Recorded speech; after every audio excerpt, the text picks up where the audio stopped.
Agencies of education, agencies of education second part है। शिक्षा की संस्थाएं दूसरा हिस्सा है। Informal agencies of education perform educational functions just incidentally and indirectly. शिक्षा की अनौपचारिक संस्थाएं शैक्षिक कार्य अकस्मात एवं अप्रत्यक्ष तरीके से करती हैं। अकस्मात का मतलब होता है इंसिडेंटली और अप्रत्यक्ष का मतलब इनडायरेक्टली।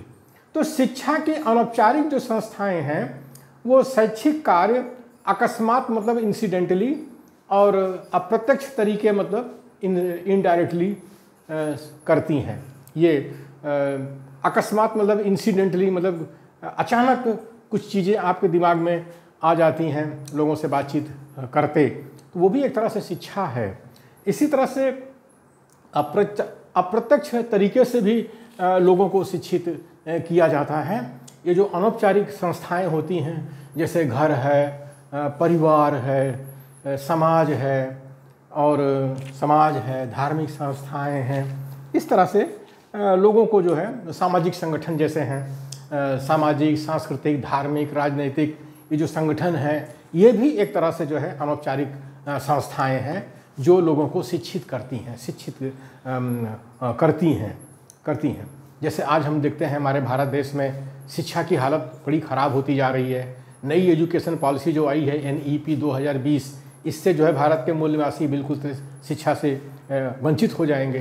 तो ऐसी हालत में जो सामाजिक, सांस्कृतिक, धार्मिक, राजनीतिक जो संगठन हैं ये भी जो है शिक्षा दे सकते हैं। ये भी अच्छी तरह से लोगों को पढ़ा लिखा सकते हैं, ट्रेनिंग दे सकते हैं, तो उससे भी लोगों का जो बौद्धिक स्तर है वो ऊंचा उठ सकता है।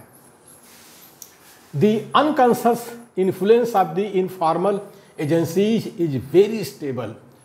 Unconscious influence of the informal agencies is very stable. अनौपचारिक संस्थाओं का अचेतन प्रभाव, अचेतन माने अनकॉन्शियस प्रभाव बहुत ज़्यादा स्थायी होता है, स्टेबल होता है। अनौपचारिक संस्थाओं का अचेतन प्रभाव बहुत ज़्यादा स्थायी होता है। घर है, परिवार है, समाज है, जातीय संगठन है, सामाजिक, सांस्कृतिक, धार्मिक, राजनीतिक संगठन है, तो इनके अंदर जब आदमी जाता है तो वो अचेतन प्रभाव पड़ता है, अनकॉन्शियस माइंड पर ये जो है इनका प्रभाव पड़ता है और वो जो है स्थायी होता है, स्टेबल होता है। यानी लोगों का जो एटीट्यूड कहाँ से बनता है, जो सोच कहते हैं एटीट्यूड, सोच कहाँ से बनता है, वो घर, परिवार, समाज से ही तो बनता है। लोग पॉजिटिव सोचते हैं, निगेटिव सोचते हैं। अरे समाज में जैसा लोग सोचेंगे वैसा ही वो उसका सदस्य भी सोचेगा। तो कितना ज़रूरी है समाज का पढ़ा लिखा होना और घर परिवार का पढ़ा लिखा होना। लेकिन ये मनुस्मृति का कानून था, शैतान आए थे ईरान से हमारे भारत देश में और हम भारत के मूल निवासियों को शिक्षा से वंचित कर दिया। तो हमारा घर भी अशिक्षित हो गया, परिवार भी अशिक्षित हो गया, माता पिता भी अशिक्षित हो गए और जाति और समाज के लोग भी अशिक्षित हो गए। तो वो जो अशिक्षा है उसके कारण जो है हम लोगों का जो एटीट्यूड है मूल निवासी बहुजन का वो निगेटिव हो गया, मतलब नकारात्मक हो गया। तो ये है अचेतन प्रभाव ऐसे पड़ता है लोगों के दिमाग में। They affect every fibre of character and mind. वे चरित्र एवं मस्तिष्क के हर धागे पर प्रभाव डालते हैं। हर धागे मतलब तंतु है या सूत है कह लीजिए, फाइबर मतलब तंतु है, सूत है या धागा कह लीजिए, धागा। तो वे चरित्र एवं मस्तिष्क के हर धागे पर प्रभाव डालते हैं। सही देखा जाए तो लोगों का जो चरित्र है वो घर परिवार और समाज से ही बनता है, घर परिवार और समाज से ज़्यादा बनता है। इसीलिए बनता है कि वहाँ भी कुछ शिक्षाएं मिलती हैं घर परिवार और समाज से। तो ये एक गुलाम समाज के लोगों का चरित्र कैसे कैसे बनेगा। आज मूल निवासी बहुजन का जो देशव्यापी संगठन नहीं बन पा रहा, उसका कारण है घर परिवार समाज तो अशिक्षित रहा है हजारों वर्षों से। तो जो शिक्षा मिलनी चाहिए घर परिवार समाज से संगठन बनाने के लिए वो नहीं मिल रही है, वो नहीं मिल रही है। और लोगों की सोच जो है नकारात्मक हो गई है, लोगों का व्यवहार तानाशाही का हो गया है, उनका जो व्यक्तित्व है वो जो है रोगी हो गया है। इसीलिए हमारे मूल निवासी बहुजन का जो है देशव्यापी संगठन नहीं बन पा रहा। होम और family as an agency of education, home और family as an agency of education.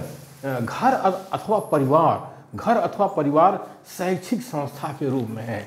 अगर केवल स्कूल कॉलेज में ही शिक्षा नहीं मिलती है, शिक्षा घर से भी मिलती है और परिवार से भी मिलती है, समाज से भी मिलती है। तो ये भी एक तरह से अनौपचारिक शैक्षिक संस्थाएं हैं। इसलिए घर में के लोगों को पढ़ा लिखा होना जरूरी है, खास करके माता पिता को पढ़ा लिखा होना जरूरी है। और माता जो होती है बच्चे की पहली शिक्षिका होती है, इसलिए माता को पढ़ा लिखा होना कितना जरूरी है। इसीलिए हमारे फूले साहब ने, राष्ट्रपिता फूले साहब ने 1848 में जो शिक्षा की ज्योति जलाई, तो सबसे पहले महिलाओं के लिए स्कूल खोला था कि महिलाएं घर की पढ़ी लिखी होंगी तो बच्चे भी पढ़े लिखे निकलेंगे, बच्चे भी अच्छे निकलेंगे, उनका मस्तिष्क अच्छा होगा, उनका सोच अच्छा होगा। कितनी बड़ी सोच थी हमारे राष्ट्रपिता फूले साहब का।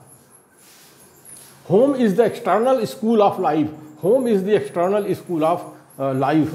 घर जीवन का बाह्य स्कूल है, घर जीवन का बाहरी स्कूल है, यानी घर भी एक तरह से स्कूल है। इसलिए घर के सदस्यों को पढ़ा लिखा होना जरूरी है। लेकिन ये मनुस्मृति के काले कानून जो हैं हमारे मूल निवासी बहुजन को हजारों वर्षों से शिक्षा से वंचित करके रखा है। अब एक पीढ़ी में व्यक्ति कितना पढ़ेगा।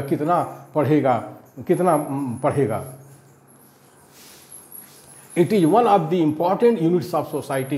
It is one of the important units of society. यह समाज की बहुत महत्वपूर्ण इकाई है। यानी जो घर है वो समाज, घर है जो है घर परिवार कह लीजिए, यह समाज की बहुत महत्वपूर्ण इकाई है। अरे समाज बनता कैसे है? समाज व्यक्ति से बनता है और व्यक्ति से जो है परिवार बनता है, घर बनता है। इसी व्यक्ति घर परिवार से ही समाज बनता है। तो समाज की जो है महत्वपूर्ण इकाई है घर परिवार समाज। घर परिवार जो है घर परिवार और व्यक्ति, ये समाज की बहुत महत्वपूर्ण इकाई है। इसलिए घर परिवार के लोगों को पढ़ा लिखा होना बहुत ज़रूरी है। और जो घर परिवार के लोग पढ़े लिखे होते हैं, क्यों नहीं उनके बच्चे अच्छे निकलते, ज़रूर अच्छे निकलते हैं। अगर राम जी राव को जो है ब्रिटिश सेना में नौकरी न मिली होती, थोड़ा सा पढ़े लिखे ना होते, तो बाबा साहब भीमराव अंबेडकर जैसे विद्वान न पैदा होते। इसी तरह से फूले साहब अगर थोड़ा पढ़े लिखे ना होते, तो आज जो सामाजिक क्रांति की जो लहर हमारे भारत देश में आई है 1848 से, वो ना आती। तो इस तरह से घर परिवार के लोगों को पढ़ा लिखा होना बहुत ज़रूरी है। और फूले साहब के पिताजी पढ़े लिखे नहीं थे, इसीलिए 3 साल जो है हमारे फूले साहब का जो बचपन का समय था वो बेकार चला गया, क्योंकि पिताजी ने उनको स्कूल नहीं जाने दिया। एक शैतान के कहने पर शैतान ने कहा कि धर्म का नाश होगा। तो फूले साहब के पिताजी ने, गोविंद राव ने फूले साहब को, ज्योतिराव फूले को स्कूल पढ़ने नहीं भेजा। 3 साल उनका समय बर्बाद चला गया। बचपन का 3 साल का समय उनका बर्बाद हो गया। इसलिए घर परिवार के लोगों को पढ़ा लिखा होना बहुत ज़रूरी है। लेकिन ये मनुस्मृति का कानून हमको हजारों वर्षों से हमारे भारत के मूल निवासियों को, जो 90% इस देश में है SC ST OBC माइनॉरिटी, उनको शिक्षा से वंचित करके रखा है। आज नए संसद भवन का उद्घाटन हो रहा है और पेशवा राज की प्रस्थापना हमारे भारत देश में हो रही है। फिर से पेशवा राज की प्रस्थापना आज हो रही है 28 मई 2023 को।